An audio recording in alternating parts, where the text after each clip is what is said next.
much discussion of this in Orthodox Judaism because it's very uncomfortable.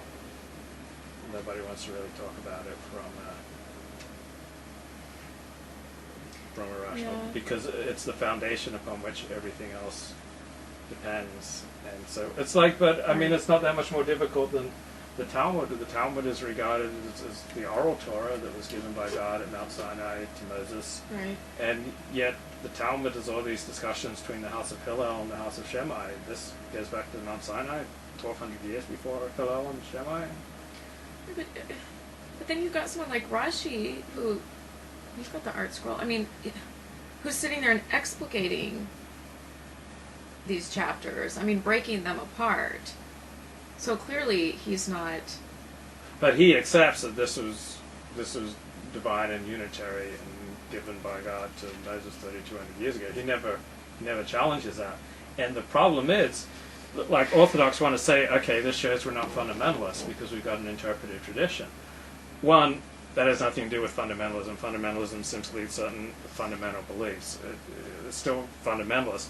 It makes it even more fundamentalist because not only is the text divine, but the whole chain of tradition is also authoritative too. So that simply layers more authority on top of the divine text. Because it does feel like in many instances, I don't have it in front of me, but that Rashi does kind of challenge the text. I mean, and that's. But he never challenges the divinity of the text, or the Mosaic authorship of the text, or any of the fundamental beliefs that the Rambam put down as the 13 essential principles. Yeah. It's just like on the communism. There are certain things you're allowed to challenge. Mm-hmm. Like even in the days of Tas and Stalin, you're allowed to challenge certain things. You just weren't allowed to challenge any of the fundamental beliefs and structures of the state. But you're allowed to challenge whether, like, so-and-so commissar is doing a good job with the pig production. Yeah. And so too, Rashi can challenge certain things, but there are other things that are not even discussed. Right. Mm-hmm. What do you think of that analogy between Orthodox Judaism and 20th century Soviet communism? That could get you into trouble. It was just off the top of my head, Rabbi. Well, it's also very much, throw another one and make it the real, true, evil axis. That fundamentalist Christianity believes the same type of thing. Yeah, they believe the text is divine, and they also believe the 5 books were given to Moses. Yeah, they do. They believe that it was right. given to Moses. I mean, that's the family I grew up in. I mean, the community I grew up in believed that. So. And then Muslims, all believing Muslims by definition, believe that the Quran was given by God to Muhammad. And as soon as you challenge the veracity that one word of it was not given by God to Muhammad, you're no longer a Muslim. So Islam doesn't accept any, like we have Reform and Conservative Judaism, there's no Reform and Conservative Islam. Right.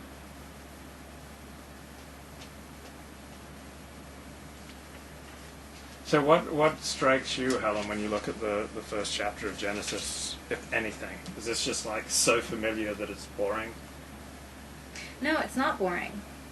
Even though it is obviously very familiar. It's not boring. I think that it's always fun for me to read, these first chapters because it's so visual and vibrant and colorful. I think that's really what strikes me is... So do you believe that God literally made the world in 7 days? No. So how do you relate to this text then?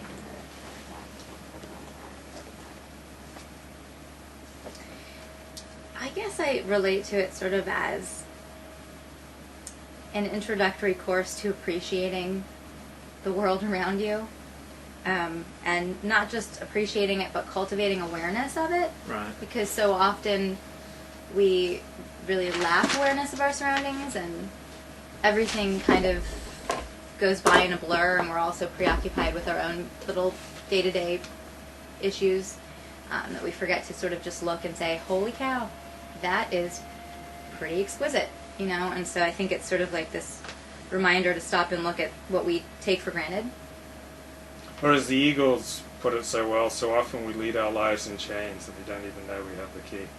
It's a good one. Famous Torah commentators. Yes. I think they pulled that out of Ecclesiastes. So, Monica, do you believe that God made the world in 7 days? I don't know. And I don't care. I don't think it matters. Maybe, maybe not. I think what we do see in Genesis 1, though, is a sense of order and balance. And that seems to be the thing that's more important. And also, there's a very strong emphasis on, God said, God called, God said, God called, God said, it was so. There's this, there's a focus on speaking, on saying, that I think is really interesting. Power of words and language. Yeah, I mean, words create worlds, right? And Right. literally that's what's happening here. And I think that just goes back to what I said earlier about if there's a way to read or approach Torah, it's in a method that generates dialogue, the spoken words that are spoken to each other. And I may be reading between the lines, but I think we do get a sense of that. Just, in the first 8 verses of Genesis 1.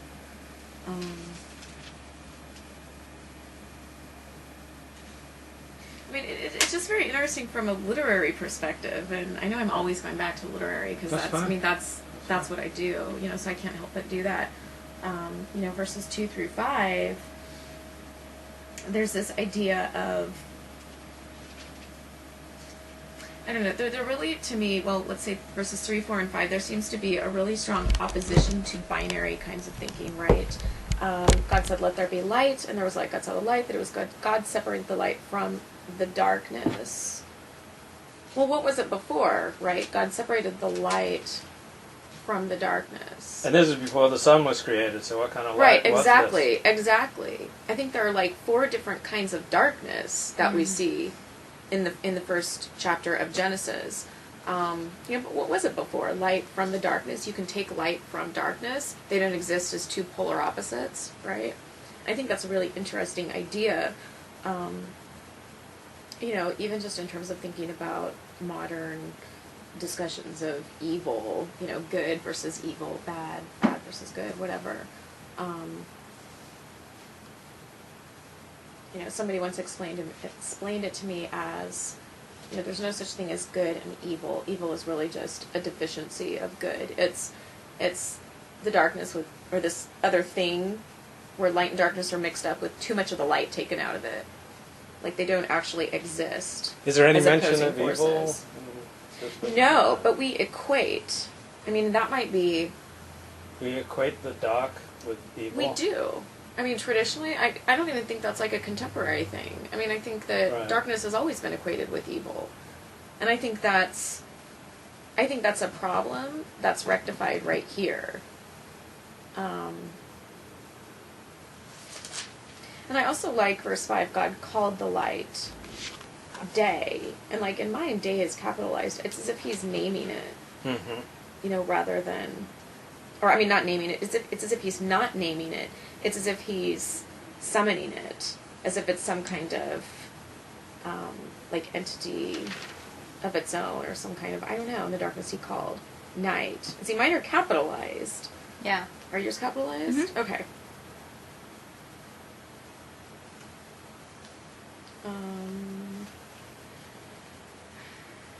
It's as if, this is going to sound bad, but it's as if he didn't create those things. It's as if they existed and he's summoning them to him. I wonder how that changes our reading of the text if we see it that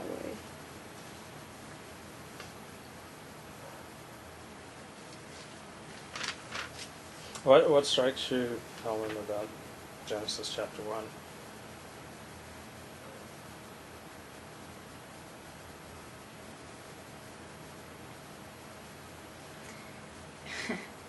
A lot. The one thing that I've sort of honed in on right now is the sentence that says,